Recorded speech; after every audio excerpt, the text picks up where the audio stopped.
जय श्री राम। शंखनाद में आपका स्वागत है।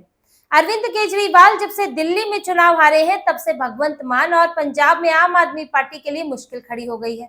हर जगह इस्तीफे हो रहे हैं। सरकार में इस्तीफा, पार्टी में इस्तीफा, प्रशासन में इस्तीफा। यहाँ दिल्ली से आदेश आता है और पंजाब में इस्तीफा लिखवा लिया जाता है। और ऐसा ही एक इस्तीफा अब हुआ है एडवोकेट जनरल का। गुरमिंदर सिंह एडवोकेट जनरल सरकार में, जो कि आम आदमी पार्टी की सरकार, पंजाब की सरकार के लिए एडवोकेट जनरल उनके केस लड़ते हैं। अभी उनका इस्तीफा हुआ है और उसके बाद से अब इस पर विवाद होने लगा है, चर्चा होने लगी है कि आम आदमी पार्टी की सरकार में एडवोकेट जनरल टिक क्यों नहीं पा रहे हैं, क्योंकि ये तीसरे एडवोकेट जनरल हैं जिन्होंने इस्तीफा दिया है। जब से सरकार बनी है तब से इन्हीं की सरकार के 3 एडवोकेट जनरल इस्तीफा दे चुके हैं और पिछली सरकार के एक और दे चुके हैं। जब ये नए नए आए थे तो 2 दिनों में हटा दिया था एडवोकेट जनरल को। कांग्रेस की सरकार के थे डीएस पटवालिया। जब इनकी आम आदमी पार्टी की सरकार बनी 2022 में तो उनसे 2 दिनों के अंदर इस्तीफा ले लिया। इसके बाद अपने एडवोकेट जनरल रखे अनमोल अत्रतन सिद्धू, इनका इन्होंने 4 महीने के अंदर इस्तीफा ले लिया। उसके बाद विनोद घई रखे जो किसी तरह 1 साल टिक पाए। इसके बाद गुरमिंदर सिंह आए जो 2025 तक टिके। 2023 के बाद उन्हें रखा गया था, लेकिन इनका भी कार्यकाल पूरा नहीं होने दिया गया है। कार्यकाल पूरा होना होता है, उसके बाद आप नया रख सकते हैं, पर वो भी जरूरी नहीं होता। जैसे केंद्र सरकार में सॉलिसिटर जनरल है तुषार मेहता, जिनका नाम सभी को याद है क्योंकि वो सालों साल से चलते आ रहे हैं। अभी अभी एडवोकेट जनरल बने हैं वेंकट रमानी, ये भी लंबा चलेंगे, इससे पहले भी लंबे रहे थे। जो तो उनके तो नाम याद हो जाते हैं, अखबारों में छपते रहते हैं, क्योंकि लगातार वो भी सरकार के लिए काम करते हैं। सरकार उनका कार्यकाल बढ़ाती रहती है, लेकिन आम आदमी पार्टी में समस्या है और इन्होंने पंजाब में इस्तीफे लेने शुरू कर दिए। अभी एडवोकेट जनरल का कार्यकाल खत्म होने से पहले 1 महीना पहले इन्होंने इस्तीफा मांग लिया था, यानी कि उन्हें जल्द से जल्द हटाना चाहते थे क्योंकि सरकार दिल्ली में जा चुकी थी और इन्हें यहाँ पर अब अपनी सेटिंग करनी थी। तो एडवोकेट जनरल से इस्तीफा मांगा, लेकिन वो भी डटे हुए रहने वाले थे, तो उन्होंने अपने समय के कॉन्ट्रैक्ट खत्म होने के 1-2 दिन पहले इस्तीफा दिया। और इस्तीफे में देखिए कारण, देखिए उन्होंने जो कारण लिखा है वो लिखा है कि मैं प्राइवेट प्रैक्टिस पर ध्यान देना चाहता हूं। लेकिन क्या private practice, advocate general, solicitor general, क्या आप प्राइवेट प्रैक्टिस नहीं कर सकते हैं?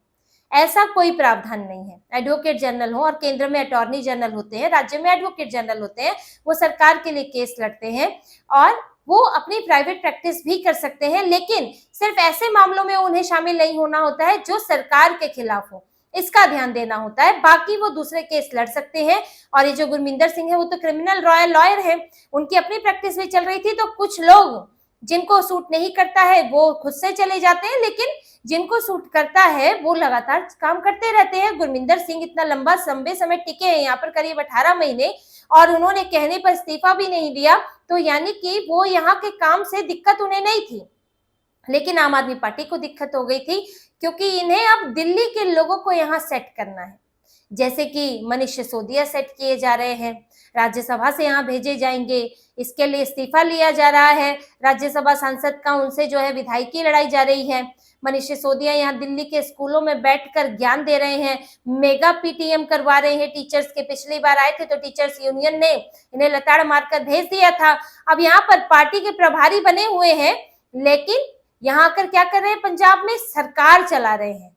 अरे आप पार्टी के प्रभारी हैं, आप पार्टी संभाली है, आप पार्टी का कामकाज देखिए, लेकिन आप सरकार में उंगली क्यों कर रहे हैं? अब यहाँ पर ये आके पेरेंट्स टीचर्स मीटिंग में संबोधित कर रहे हैं मनीष सिसोदिया। ये स्थिति है और इसका विरोध भी हो रहा है। इसका दूसरी पार्टियों ने भी ये मामला उठाया कि भाई मनीष सिसोदिया कौन है, क्या वो यहाँ पर, वो दिल्ली के भी शिक्षा मंत्री नहीं है। अगर आप दिल्ली के शिक्षा मंत्री होते तब भी कोई बात होती, आप एक संवैधानिक पद पर होते, लेकिन आप यहाँ पार्टी के प्रभारी हैं और यहाँ के राज्यसभा सांसद यहाँ से बनने के लिए, लॉबी करने के लिए वहां पहुंचे हुए हैं और वहां पर अब जाकर ज्ञान दे रहे हैं। वहां के शिक्षा मंत्री की तो कोई औकात ही नहीं बची, भगवंत मान की कोई औकात नहीं बची। अरविंद केजरीवाल जाते हैं तो भगवंत मान पीछे पीछे पीछे चलते रहते हैं। उद्घाटन भी केजरीवाल कर रहे हैं, भाषण भी केजरीवाल दे रहे हैं, और ये पूरा इसकी वजह से पंजाब में स्थितियां खराब हैं, क्योंकि अब अरविंद केजरीवाल दिल्ली से सीधे सीधे पंजाब में शिफ्ट हो रहे हैं, अपने करीबियों को वही शिफ्ट कर रहे हैं। और इसीलिए देखिए इन्होंने 236 लॉ ऑफिसर्स का इस्तीफा लिया था। अभी 1 महीने पहले ये इस्तीफा हुआ है, क्योंकि लॉ ऑफिसर्स की पूरी टीम होती है किसी भी सरकार के पास, क्योंकि सरकार पर कई केस चलते रहते हैं। और ये लॉ ऑफिसर जो हैं उन केसेस को लड़ते हैं। विधायकों के केस हो गए, सरकार के नेताओं के, और जो पुलिस से संबंधित केस होते हैं उसमें सरकार की तरफ से जो वकील हैं वो लड़ते हैं। और इसमें लंबी टीम होती है, एडवोकेट जनरल है, डिप्टी एडवोकेट जनरल है, इसके अलावा असिस्टेंट एडवोकेट जनरल है और उनके नीचे लॉ ऑफिसर्स होते हैं। लेकिन 236 लॉ ऑफिसर्स का इस्तीफा ले लिया गया है, जिसके बाद से ये चर्चा है कि यहाँ दिल्ली में जो इनके वकील खाली हुए हैं, जो इनके लोग खाली हुए हैं, उनको वहां पर जगह दी जाएगी।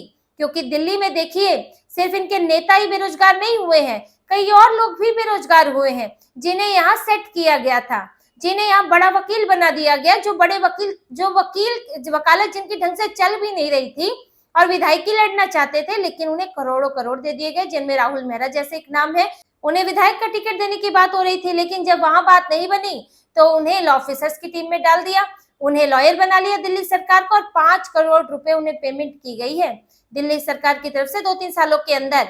और ये अभिषेक मनु सिंघवी को जो 18-19 करोड़ की पेमेंट हुई है, उसके बाद सबसे ज्यादा पेमेंट राहुल मेहरा को ही हुई है। अब राहुल मेहरा विधायक बनकर क्या करते, करोड़ों करोड़ थोड़ी कमा लेते जो यहाँ पर वो केस लड़कर कमा रहे हैं।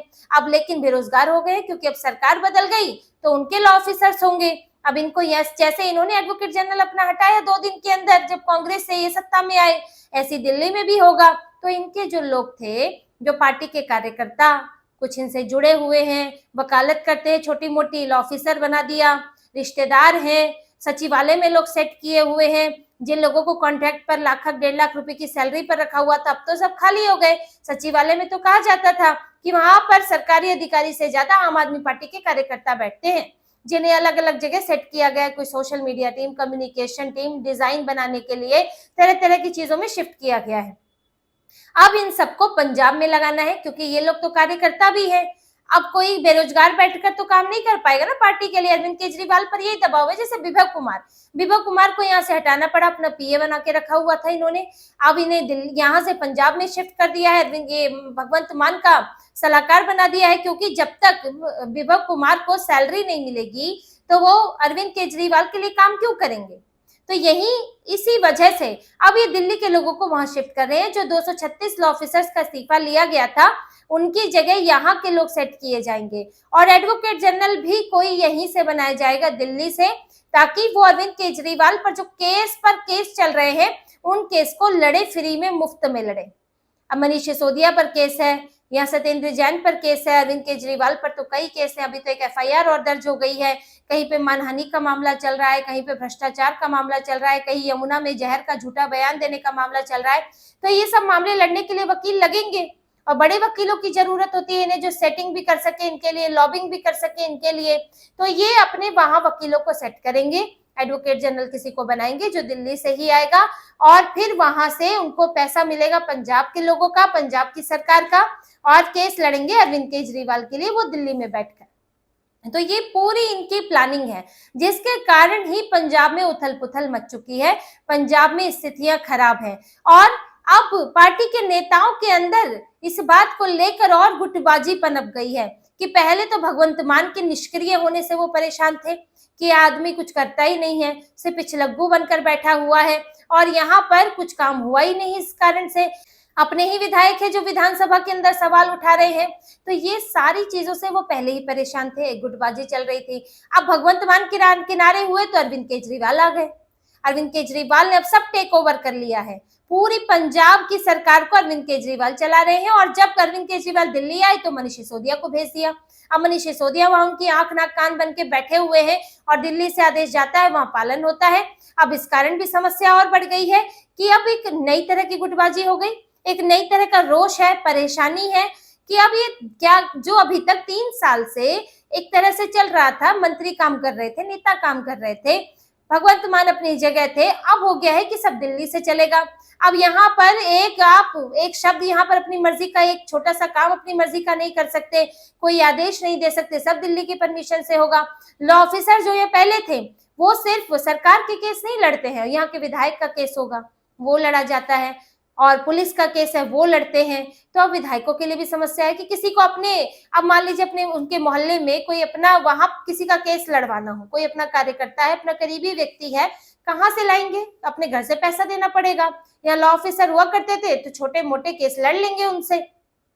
इसके अलावा जो लॉ ऑफिसर्स काम कर रहे थे उनकी कमाई भी बंद हो गई। अब पुलिस के केस तो इतने सारे होते हैं, पुलिस का केस जो लॉ ऑफिसर्स वहां पर सूची में होंगे उनको कई केस मिलते होंगे, सरकार से पैसे मिल रहे हैं, अपनी प्रतिष्ठा भी बढ़ रही है, सरकारी वकील है। तो ये सारी चीजों में अब लॉ ऑफिसर्स भी बेरोजगार हो गए। विधायकों के लिए मुसीबत हो गई कि अब जो केजरीवाल यहाँ पर लॉ ऑफिसर भेजेंगे, यहाँ लोग नियुक्त करेंगे यहाँ की सोशल मीडिया टीम में, लॉ ऑफिसर्स की टीम में, कम्युनिकेशन टीम में, अब वो उनकी सुनेंगे कि नहीं? अब वो कहाँ जाएंगे? इस वजह से परेशानी बढ़ रही है और इस दिल्ली के हस्तक्षेप से परेशान है। ये चाहते थे भगवंत मान को थोड़ा टाइट किया जाए, लेकिन इसका मतलब ये नहीं था कि अरविंद केजरीवाल आकर सिर पर बैठ जाए, और इसकी वजह से परेशानी हो रही है, सरकार की बदनामी भी हो रही है और विधायकों का इस वजह से उनकी नाराजगी भी दिख रही है। इसलिए अरविंद केजरीवाल कैबिनेट में भी फेरबदल करने की सोच रहे हैं कि जिसमें वो लोग रखे जाएं जो मेरे करीबी हो, जो मेरी सुने। और जो भगवंत मान से जिन लोगों की समस्या चली रही है, जैसे कि इंद्रवीर सिंह निज्जर जो हटाए गए थे, भगवंत मान ने उनके हटने पर खुशी भी जाहिर की थी, अब उन्हें दोबारा रखने की प्लानिंग है। ऐसे ही और लोग जो केजरीवाल के इर्द गिर्द रहे। तो यहाँ पर ये जो दिल्ली और पंजाब के बीच अब विधायकों का, नेताओं का टसल चल रहा है, इस वजह से आम आदमी पार्टी की मुश्किलें बढ़ने वाली हैं, क्योंकि अब सबको दिख रहा है कि अरविंद केजरीवाल के पास दिल्ली में कुछ बचा नहीं है। 5 साल बाद चुनाव होंगे और ये पंजाब को अपने हाथ से निकलने नहीं देना चाहते। पंजाब से ये एटीएम तो बना ही रखा है, पंजाब में अपने लोगों को सेटल भी करना चाहते हैं। तो ये इसके लिए अब पंजाब में ही अड़कर जमकर बैठने वाले हैं और सारा फोकस वहीं होने वाला है। आप खुद सोचिए ये कितना, कैसा माहौल होगा उस वक्त पार्टी के अंदर, वहां किस तरह का माहौल होगा कि वहां का मंत्री, वहां का नेता, वहां का मुख्यमंत्री, उनकी कोई नहीं चलती, उनकी कोई सुनने को राजी नहीं है और सब कुछ दिल्ली से चंद नेता आते हैं वही चलाते हैं। तो किस घुटन का माहौल पार्टी के अंदर इस वक्त होगा, उथल पुथल का माहौल इस वक्त होगा कि पंजाब जो है अब अपने फैसले खुद नहीं ले सकता, अब दिल्ली से चलेगा। और ये हाल अरविंद केजरीवाल ने कर दिया है और इसका खामियाजा उन्हें भुगतना पड़ेगा, क्योंकि ये चुनाव से पहले ये जो धीरे धीरे सुलग रहा है इसका विस्फोट जरूर होने वाला है। और अरविंद केजरीवाल अगर यही हाल रहा तो उनके लिए यहाँ पार्टी संभालना मुश्किल हो जाएगा। तो इसी तरह की और खबरें और विश्लेषण आपके लिए लाते रहेंगे, हमसे जुड़े रहिए, सब्सक्राइब कीजिए, कमेंट कीजिए। बहुत बहुत धन्यवाद। जय श्री राम।